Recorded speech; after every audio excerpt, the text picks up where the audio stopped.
Hello students, welcome to the class. आपका स्वागत है अपने यूट्यूब चैनल द क्लास पर। आज हम लोग इस वीडियो पर बात करेंगे कि आपका 10th क्लास में जैक बोर्ड द्वारा कौन सा क्वेश्चंस पूछे जाने की संभावना है।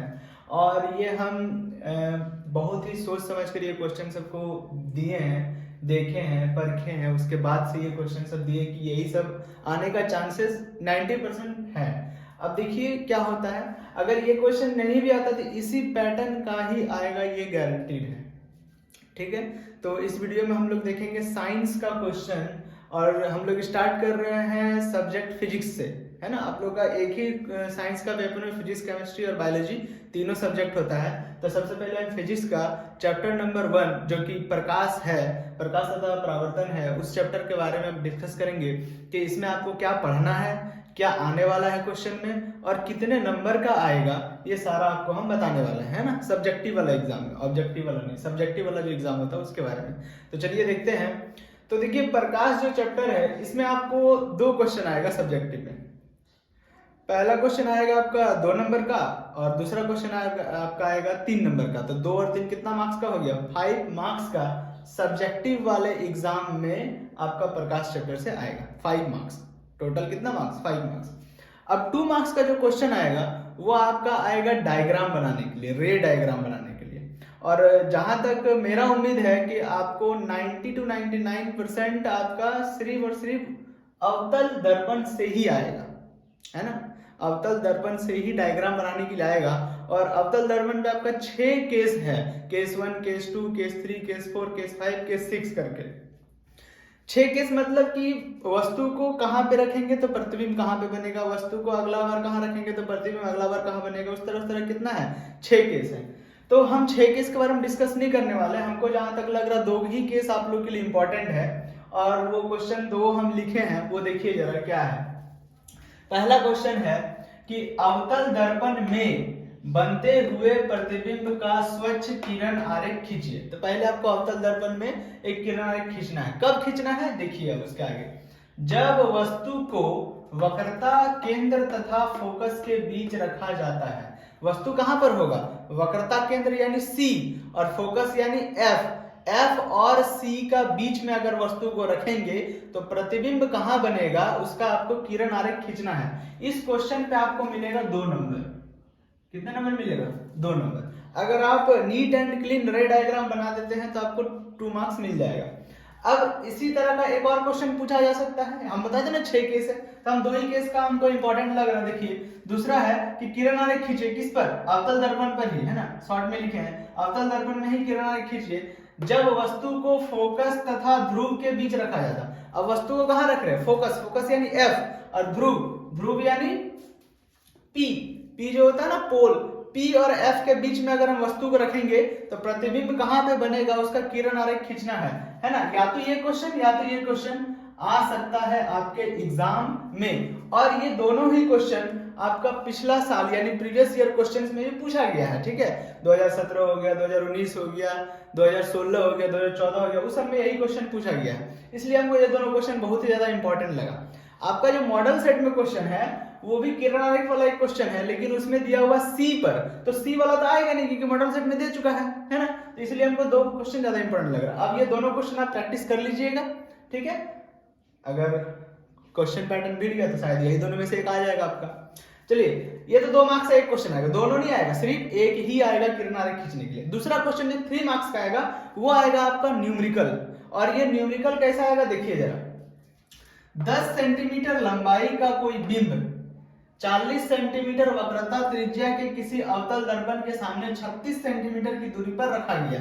इस तरह से आपको दे देगा कि वस्तु की लंबाई 10 सेंटीमीटर है। यहाँ डिजिट चेंज कर सकता है, 10 का 10 ही दे रहेगा, ये हम नहीं कह रहे हैं। इतना भी बड़ा हम ज्ञानी नहीं है कि यहाँ हम बोलेंगे नहीं 10 का 10 ही रहेगा। यहाँ डिजिट चेंज कर सकता है, 10 नहीं रहेगा कुछ और रहेगा। तो 10 सेंटीमीटर लंबाई का कोई बिंब 40 सेंटीमीटर वक्रता त्रिज्या के किसी अवतल दर्पण, अब वक्रता त्रिज्या दिया हुआ, वक्रता त्रिज्या को R से डिनोट करते हैं, के सामने 36 सेंटीमीटर की दूरी पर रखा गया। यानी कि ये है आपका वस्तु की दूरी, यानी कि U दिया हुआ है। निकालने आपको क्या क्या बोलेगा?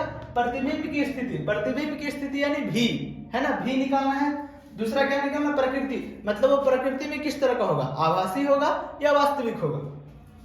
और साइज याद करना है, साइज मतलब कि वस्तु का जो हाइट है, वस्तु की जो ऊंचाई है वो प्रतिबिंब की ऊंचाई से बड़ी है या सॉरी प्रतिबिंब की ऊंचाई है जो वस्तु की ऊंचाई से बड़ी है या वस्तु की ऊंचाई से छोटी है, उसी को कहते हैं साइज। अगर मान लीजिए प्रतिबिंब आपका वस्तु से बड़ा है तो लिखेंगे प्रतिबिंब का साइज एरो दे के लिखेंगे वस्तु से बड़ा, अगर छोटा है तो लिखेंगे प्रतिबिंब का साइज वस्तु से छोटा।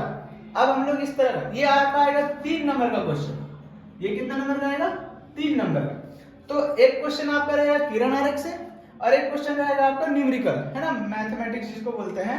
ये आपका प्रतिबिंब की स्थिति, प्रकृति और साइज ज्ञात करने के लिए आएगा। 3 और 2 कितना हो गया, 5 नंबर का। तो यही 2 क्वेश्चन आने वाला आपका सब्जेक्टिव में इस चैप्टर से, ठीक है। तो देखिए ये आपका मानव नेत्र के चैप्टर से है क्वेश्चन, और इस चैप्टर से आपका 3 मार्क्स का एक क्वेश्चन आएगा, 3 नंबर का एक क्वेश्चन सब्जेक्टिव में, सिर्फ और सिर्फ एक क्वेश्चन, ऑब्जेक्टिव में आएगा नहीं 3, लेकिन सब्जेक्टिव में सिर्फ एक क्वेश्चन आएगा। और वो एक क्वेश्चन आपका 3 नंबर का रहेगा, सेक्शन बी से एक ही क्वेश्चन रहेगा। उस क्वेश्चन का आंसर आपको देना है। तो उस क्वेश्चन में कौन कौन सा क्वेश्चन आ सकता है इस बारे में हम लोग डिस्कस करेंगे। तो पहला जो इंपॉर्टेंट क्वेश्चन है वो है नेत्र की अस्मंजन क्षमता से क्या अभिप्राय है, मतलब कि नेत्र की अस्मंजन क्षमता से आप क्या समझते हैं, अस्मंजन क्षमता किसे कहते हैं, है ना। फोकस दूरी को घटाना बढ़ाना हम लोगों के मानव नेत्र का नेचर है, तो उसी को अस्मंजन क्षमता कहते हैं, और उसको आप उसका डेफिनेशन को आपको लिखना है, ठीक है, इस क्वेश्चन में। दूसरा क्वेश्चन है आकाश नीला प्रतीत है, नीला प्रतीत होता है, व्याख्या कीजिए।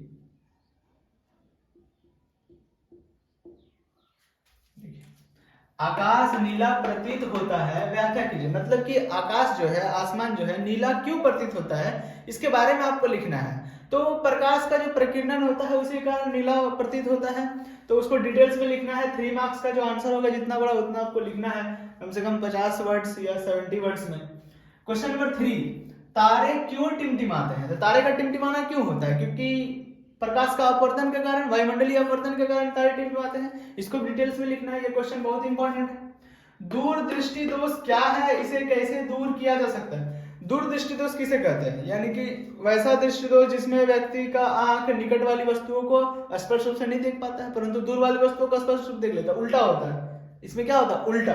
और इसको दूर कैसे किया जाता है, ऐसा चश्मा जिसमें एक लेंस लगा होता है। देखिए क्वेश्चन नंबर 5 क्या है, इसी चैप्टर का, मानव नेत्र का। व्याख्या कीजिए ग्रह क्यों नहीं टिमटिमाते हैं। जैसे तारे हम लोगों को टिमटिमाता हुआ प्रतीत होता है, दिखता है, लेकिन ग्रह जो है वो टिमटिमाता हुआ नहीं दिखता है। आसमान में देखिएगा रात के समय में या शाम के समय में एक आप लोगों को तारा दिखेगा येलो कलर का, लेकिन वो तारा नहीं है, एक्चुअली में ग्रह है, ठीक है ना। वो आपको टिमटिमाता हुआ नहीं दिखेगा, समझिए कि वो ग्रह है। तो आपको बताना है कि ग्रह क्यों नहीं टिमटिमाते हैं, इस बारे में आपको बताना है। 3 नंबर का आ सकता है। क्वेश्चन नंबर 6, खतरे का निशान लाल रंग का क्यों होता है। जितना भी आप लोग खतरा का निशान देखोगे, डेंजर साइन जैसे होता है ना, इस तरह का, इसे डेंजर का साइन जो होता है, ये सारा साइन आप लाल कलर का ही देखिएगा। क्यों, ऐसा क्यों कि लाल कलर का ही डेंजर का साइन बनाया जाता है। क्रॉस का साइन या फिर आपका जो ट्रैफिक लाइट में जो रुकना है, रेड लाइट ही क्यों होता है, वो रेड कलर का ही क्यों होता है। या फिर टावर में जो लगा होता है सिग्नल देने के लिए, वो भी रेड कलर का ही होता है। ऐसा क्यों कि रेड कलर का, लाल रंग का ही क्यों होता है, ये आपको बताना है, ठीक है ना। तो ये सारा क्वेश्चन आपका इंपॉर्टेंट है, इस समय से एक आएगा आपका 3 मार्क्स का, 3 नंबर का इस चैप्टर से। चैप्टर नंबर 3 विद्युत जो चैप्टर है आपका फिजिक्स का, क्लास 10th, उससे आपका 5 नंबर का एक क्वेश्चन आएगा जैक बोर्ड में, सब्जेक्टिव में। तो ये 5 नंबर का जो क्वेश्चन हो बहुत ही इंपॉर्टेंट है, क्योंकि 5 नंबर मायने रखता है। अगर ये क्वेश्चन को आप सही से लिख दिए तो आपको 5 में 5 मार्क्स मिल जाएगा। सब्जेक्टिव में एक ही क्वेश्चन आएगा।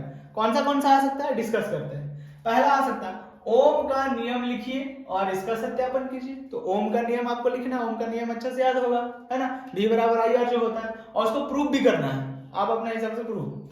तो क्वेश्चन नंबर 2 जो आएगा वो आएगा घरेलू विद्युत परिपथ में। देखिए क्वेश्चन नंबर 2 में A और B 2 सेक्शन दिया हुआ। अगर 2 सेक्शन में क्वेश्चन आता है तो एक क्वेश्चन आपका 2 नंबर का रहेगा, एक क्वेश्चन आपका 3 नंबर का रहेगा। 2 और 3 कितना हो गया, 5। चलिए A नंबर देखते हैं। घरेलू विद्युत परिपथ में श्रेणी क्रम संयोजन का उपयोग क्यों नहीं किया जाता? और घरेलू हम लोग जो विद्युत परिपथ यूज करते हैं उसमें पार्श्व क्रम होता है, श्रेणी क्रम नहीं होता। क्यों नहीं होता? क्यों? क्योंकि एक भी उपकरण को बंद करेंगे श्रेणी क्रम में तो सारा का सारा बंद हो जाएगा।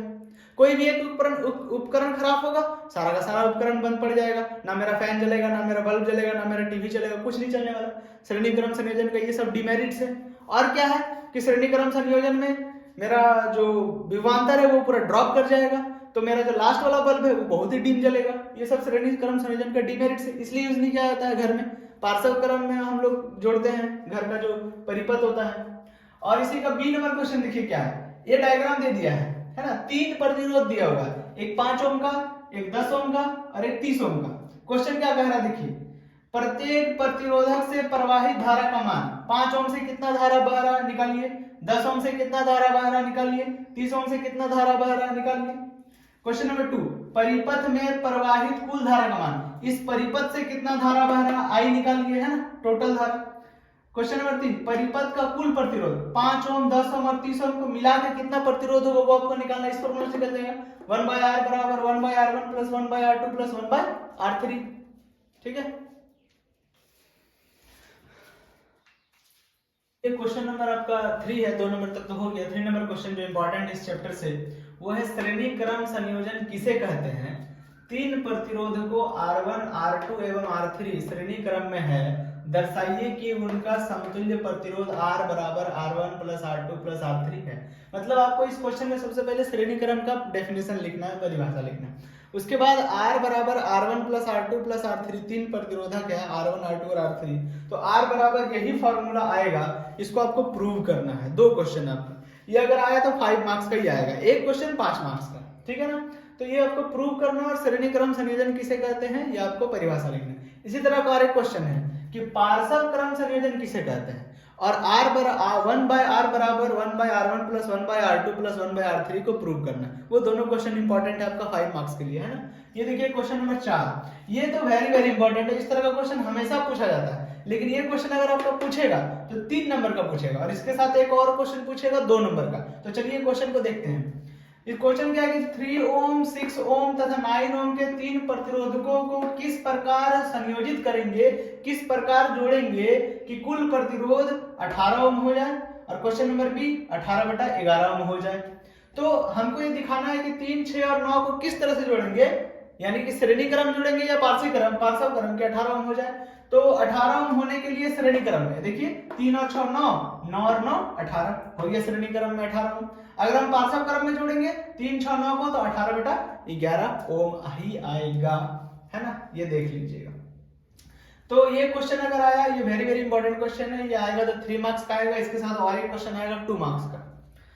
चलिए लास्ट देखते हैं 5 नंबर, किसी विद्युत परिपथ में लघु पतन और अति भारण कब होता है, यानी कि लघु पतन कब होता है और अति भारण कब होता है, ये आपको लिखना है। लघु पतन कब होता है, जब आपका जो पॉजिटिव वायर है और नेगेटिव वायर है, जिसको हम लोग बोलते हैं नॉर्मल और एक को न्यूट्रल बोला जाता है। तो लघु पतन कब होता है, जब पॉजिटिव और नेगेटिव दोनों वायर क्या होता है, जुट जाता है या एक दूसरे के टच में आ जाता है, संपर्क में आ जाता है, तब जाके होता है लघु पतन, है ना, शॉर्ट सर्किट जिसको बोलते हैं। और अति भारण कब है, जब हम लोग बहुत ज्यादा लोड दे देते हैं, यानी कि सारा का सारा एप्लियंस को चला दिए, एसी चला दिए, रेफ्रिजरेटर चला दिए, हीटर चला दिए, सारा चला दिए, और मेरा उतना लोड नहीं ले पाएगा घर का वायरिंग, तब होता है अति भारण, है ना। इन दोनों का डेफिनेशन को आपको लिखना है, ठीक है। तो ये सारा इंपॉर्टेंट क्वेश्चन है, देख लीजिएगा।